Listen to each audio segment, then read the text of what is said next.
विजय तिलक देख रहे हैं आप। खतौली विधानसभा की बात कर लेते हैं, उपचुनाव की बात कर लेते हैं। वहां से क्या रुझान है इस वक्त हमारे सामने, देख लीजिए आप। 15 राउंड की काउंटिंग पूरी और मदन भैया को बहुत बड़ी बढ़त। कितनी आपको बताते हैं, 13,000 वोटों की बढ़त हो गई जी। मदन भैया यानी कि आरएलडी के उम्मीदवार को वहां खतौली में मुजफ्फरनगर की सीट पर 13,000 वोटों की बढ़त। 15 राउंड की काउंटिंग पूरी, 27 में से 15 राउंड पूरे, बढ़त और बढ़ गई है।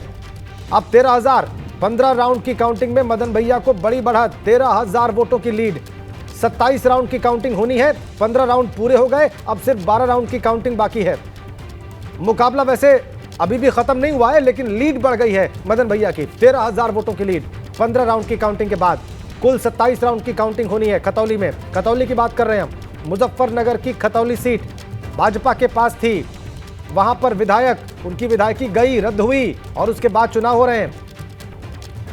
इधर आप मैनपुरी में देख लीजिए, सैफई में अखिलेश यादव अपने पिताजी और नेताजी को जो है उन्होंने श्रद्धांजलि दी। इधर खतौली में 27 में से 15 राउंड की काउंटिंग पूरी, मदन भैया आगे 13,000 वोटों से, लीड और बढ़ गई है उनकी। ये तस्वीरें हमें मिल रही हैं, स्पष्ट करेंगे कहां से हैं, क्या राष्ट्रीय लोकदल, देखना होगा। मदन भैया की लीड बढ़ गई है खतौली में जी। मदन भैया 13,000 वोटों से आगे हो गए हैं खतौली विधानसभा सीट पर। बीजेपी पीछे है, आरएलडी आगे है। 15 राउंड की काउंटिंग हो गई है, 13,000 वोटों की लीड मदन भैया के पास। खतौली में कुल 12 राउंड की काउंटिंग बाकी है, राजकुमारी सैनी पीछे हैं। सनुज शर्मा के पास चलते हैं, खतौली लिए चलते हैं आपको। काउंटिंग पर नजर रखे हुए सनुज शर्मा, क्या है दिखाने और बताने के लिए उनके पास, उन्हीं के पास चलकर जानते हैं। सनुज,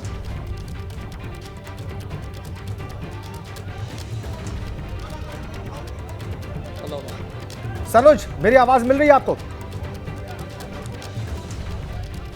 जी जी, आपकी आवाज मिल रही है। इस वक्त मैं मुजफ्फरनगर में राष्ट्रीय लोकदल के कार्यालय पर हूं और देखिए किस तरीके से यहां पर जो राष्ट्रीय लोकदल के कार्यकर्ता है किस तरीके से यहां पर जश्न मना रहे हैं। चूंकि सुबह से जिस तरीके से मदन भैया ने बढ़त बनाई और उसके बाद उन्होंने पीछे मुड़कर नहीं देखा। अभी 15 राउंड की जो गिनती है वो हो चुकी है, 27 राउंड होने हैं और देखिए किस तरीके से राष्ट्रीय लोकदल के जो कार्यकर्ता हैं कार्यालय में किस तरीके से यहाँ पर जो जश्न है वो मिलता नजर आ रहा है।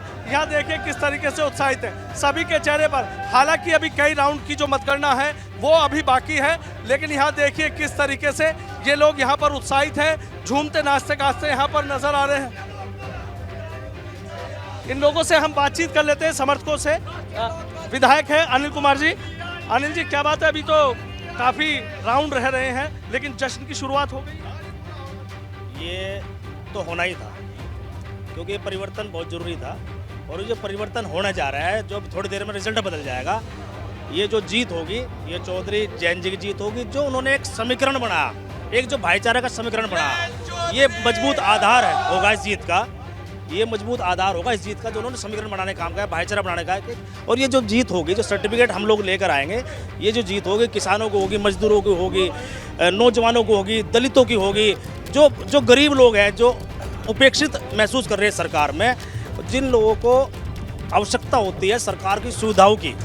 जो आदमी वोट डालता है, गरीब आदमी वोट इसलिए डालता है, वो ये उम्मीद करता है कि सरकार बनेगी, हम लोगों को जो है सुविधाएं मिलेगी, हमारी मदद होगी। लेकिन इस सरकार में किसी भी वर्ग को कोई मदद नहीं मिल रही, कोई ऐसी बात नहीं हुई। इन सब बातों को देख के इस क्षेत्र ने एक परिवर्तन का ये आगाज किया है, ये आगाज आगे तक जाएगा। प्रसन्न चौधरी है, राष्ट्रीय लोकदल के विधायक हैं, बेबाक बोलते हैं। चौधरी साहब, क्या बात है, आप कह रहे थे कि वे जीतेंगे, हालांकि अभी मतगणना तो चल रही है, लेकिन क्या लग रहा है, देख रहे हैं सबके चेहरे पे खुशी है, रुझान आगे हैं और आदरणीय चौधरी जैन सिंह ने इतना उत्साह और इतनी ताकत इन लोगों के अंदर भरी है कि लोग खुश हो रहे हैं। और लगभग 15 राउंड हो चुके हैं, 15 राउंड में हम 12-13 हज़ार से आगे निकल चुके हैं, तो आगे के रुझान निश्चित हो गए कि हम जीत रहे हैं। ये जीत इन युवाओं को देनी चाहिए।